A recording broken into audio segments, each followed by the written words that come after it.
Very good evening, all of you. How are you all? Welcome back to Shaping Minds Menu. Let us continue with our Higher Education Unit 10. In previous video, we have learned about Presidency College, Kolkata. Now, we will start with St. Xavier College, Mumbai. Established year 1869 by Society of Jesus.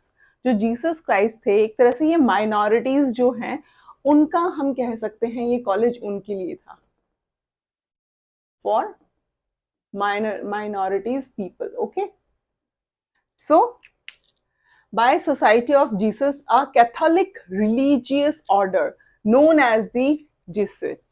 ये आप लोगों को याद रखना है. Mainly आप बस इतना याद रखिए कि जीसस सोसाइटी के द्वारा इस यूनिवर्सिटी को एस्टेब्लिश किया गया था और ईयर याद रखना है 1869.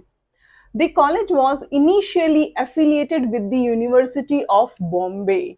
ये जो कॉलेज है इसको इनिशियली बॉम्बे जो यूनिवर्सिटी है, यूनिवर्सिटी ऑफ बॉम्बे, उसके साथ मिक्स करके, उसके साथ अटैच करके इसको एस्टेब्लिश किया गया था. Now the university of Mumbai, जो यूनिवर्सिटी ऑफ बॉम्बे है जिसे अब यूनिवर्सिटी ऑफ मुंबई बोला जाता है. आप लोगों ने देखा ना, बहुत बार मुंबई का नाम भी चेंज होता रहता है, जैसे कोलकाता, कैलकाटा. कोलकाता का नाम कभी कैलकाटा देखने के लिए मिलेगा आपको, कभी कलकत्ता देखने के लिए मिलेगा. लेकिन उसी तरह से जो बॉम्बे है उसको अब मुंबई बोला जाता है. Offered under graduate programmes in arts and science. Only 2 programmes इसमें ऑफर किए जाते थे यूजी लेवल पे, that is arts and science. Notable individuals कौन थे सेंट जेवियर के टाइम पे? Friends, Joseph Brucker, the first principal of the college. बस आपको इतना ही याद रखना है. जो जोसेफ ब्रकर हैं वो इस यूनिवर्सिटी के क्या थे? प्रिंसिपल, इस कॉलेज के principal. Who led the foundation for its academic excellence and institutional growth. जिन्होंने मेन फोकस उनका क्या था कि हम इंस्टीट्यूशन की ग्रोथ करें और ज्यादा डेवलपमेंट करें एंड एक एक्सीलेंस एकेडमिक स्ट्रक्चर हम प्रोवाइड कराएं. एक एकेडमिक स्ट्रक्चर बिल्कुल एक्सीलेंट होना चाहिए. डॉक्टर वर्गीस कुरियन. वर्गीस कुरियन का नाम आपने बहुत बार सुना होगा, व्हाइट रेवोल्यूशन के लिए यूज होता है. The father of the white revolution in India, who studied at saint Xavier college. तो जो वर्गीस कुरियन थे, डॉक्टर वर्गीस कुरियन, उन्होंने भी यहीं से स्टडी किया था and went on the revolutionalise the dairy industry in the country. Next, ये सेंट जेवियर के लिए बस इतना ही आपको काफी है. 2 नेम याद रखने हैं, principal Joseph Brucker and doctor Varghese Kurien इसके स्टूडेंट थे. Next university is very important, we can say बहुत इंपॉर्टेंट है, BHU, Banaras Hindu university. Banaras Hindu university was founded in 1916. ये PYQ है, प्लीज कीप इन माइंड, ये PYQ है 2023 का. बनारस हिंदू यूनिवर्सिटी का एस्टेब्लिश्ड ईयर पूछा गया था कि वो इस यूनिवर्सिटी को कब एस्टेब्लिश किया गया. तो 1916 बाय पंडित मदन मोहन मालवीय. किसके द्वारा इसको एस्टेब्लिश किया गया, स्थापित किया गया? मदन मोहन मालवीय के द्वारा 1916 में.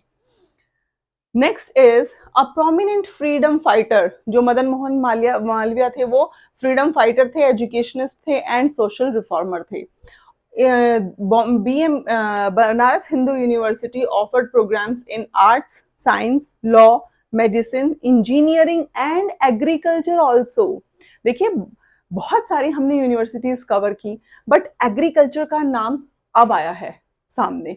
तो ये आपको याद रखना है कि जो BHU है, बनारस हिंदू यूनिवर्सिटी, उसमें एग्रीकल्चर का जो प्रोग्राम था वो भी ऑफर होता था, वो भी कराया जाता था. Main motive of the university was a combining the best of Indian education with the western knowledge and promoting the overall development of its student. जो BHU है इसका मेन मोटिव था कि जो हम बेस्ट इंडियन एजुकेशन है and best western education है, इन दोनों को मिक्स करके इन दोनों ही तरह का नॉलेज स्टूडेंट्स के लिए प्रोवाइड कराएं. नेक्स्ट इज, ये मोटिव में पूछ सकता है कि बीएचयू का मोटिव क्या था। Indian education and western education दोनों को स्टूडेंट्स को प्रोवाइड कराना, best of. BHU initially known as the central Hindu college. Please ये याद रखिए कि जो बनारस हिंदू यूनिवर्सिटी थी, इसको पहले किस नाम से जाना जाता था? सेंट्रल हिंदू कॉलेज के नाम से, and was affiliated with the university of Allahabad. और ये जो कॉलेज था, सेंट्रल हिंदू कॉलेज इसको जब बोला जाता था, तब ये किसके अंडर में था? तब ये यूनिवर्सिटी ऑफ इलाहाबाद के अंडर था, एफिलिएटेड था, है ना। एफिलिएटेड क्या होते हैं? मान्यता प्राप्त कॉलेज जो किसी यूनिवर्सिटी के अंडर आते हैं। तो सेंट्रल हिंदू कॉलेज यानी बीएचयू पहले किसके अंडर आता था? इलाहाबाद यूनिवर्सिटी के अंदर। It gained the status of university in 1916। और ये जो कॉलेज है इसको 1916 में यूनिवर्सिटी का दर्जा प्राप्त हुआ। Next is the foundation stone for the university led by Mahatma Gandhi in 1916। Very important. अगर आपसे पूछा जाए, वो कहते हैं ना शिलान्यास करना, है ना, फाउंडेशन स्टोन किसने किया था स्टार्ट? महात्मा गांधी ने। और महात्मा गांधी इसी के बाद एकदम से सबकी नजरों में आ गए थे। Next is, it was officially inaugurated by Lord Hardinge, the Viceroy of India in 1917। जो इसका यूनिवर्सिटी का जब इसको एक तरह से दर्जा मिला यूनिवर्सिटी का, तब इसको मैंने क्या बताया, फाउंडेशन स्टोन किसने किया? एक तरह से उसको शिलान्यास महात्मा गांधी ने, बट इसका ऑफिशियली इनॉग्रेशन, है ना, उद्घाटन किसने किया था? लॉर्ड हार्डिंग ने। ये प्लीज नाम याद रखना, लॉर्ड हार्डिंग 1917 में। और वो उस टाइम पे इंडिया के वॉइसरॉय थे, क्योंकि स्टिल हम आजाद नहीं हुए थे, क्योंकि बात हो रही है 1917 की। So dear friends, dear students, next video में मिलते हैं विद अनदर कॉन्सेप्ट। अब ये जो एक तरह से आप देखेंगे कि जो हायर एजुकेशन है इसका मैक्सिमम पोर्शन जो डिफिकल्ट वन था वो कवर हो चुका है। आगे की चीजें इजी आने वाली हैं, जल्दी जल्दी हम इसको कवर करते हुए चलते हैं। एंड डियर स्टूडेंट्स, प्लीज मुझे आप लोगों का सपोर्ट चाहिए। आप लोग प्लीज सपोर्ट कीजिए, लाइक कीजिए, सब्सक्राइब कीजिए, शेयर कीजिए, क्योंकि मुझे नहीं लगता कि यूट्यूब पे इतना कंटेंट कोई अवेलेबल कराता है। मैंने बहुत सारे टीचर्स को देखा है जो क्या करेंगे, एक कुछ इंपॉर्टेंट चीजें आपको पढ़ाएंगे एंड फिर आपको बोलेंगे फॉर फर्दर इंफॉर्मेशन या for detail courses please join our course.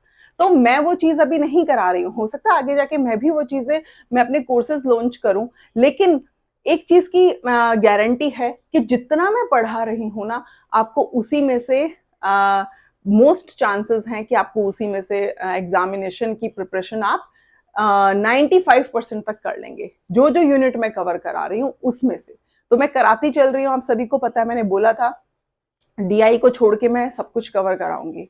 तो प्लीज उसके बदले में मुझे सिर्फ आप लोगों का लाइक, सब्सक्रिप्शन एंड सपोर्ट चाहिए। शेयर कीजिए अपने फ्रेंड्स के साथ। और अगर वीडियो इन्फॉर्मेटिव लगता है तो एक छोटा सा थैंक यू का मैसेज, मेरे इतने सारे स्टूडेंट्स मेरे वीडियो देखते हैं, एटलीस्ट थैंक यू, नाइस। अगर कुछ नेगेटिव भी लगता है, ऐसा लगता है कि नहीं मैम आपको थोड़ा और मेहनत करने की जरूरत है, आपको इस तरह से पढ़ाना चाहिए, तो वो सजेशन भी आप अपना कमेंट सेक्शन में ड्रॉप कर सकते हैं। Thank you, bye bye and take care.